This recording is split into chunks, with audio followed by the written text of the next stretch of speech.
విశ్వాసఘాతకులకు యేసయ్య శిక్ష.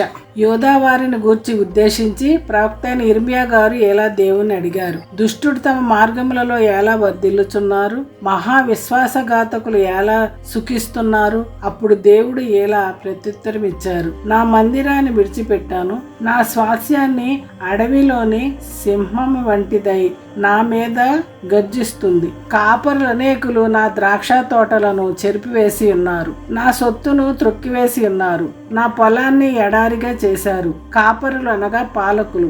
దేవుడు యూదులకు శిక్ష విధిస్తూ ఎలా అంటున్నారు, నేను వారిని దేశం నుండి పెళ్లగిస్తాను, నేను మరలా వారి ఎడల జాలిపడి తమ దేశానికి రప్పిస్తానని మాట ఇచ్చి 70 సంవత్సరాలు బబులోను చెరలో ఉంచి మరలా తన ప్రజలను రప్పించారు.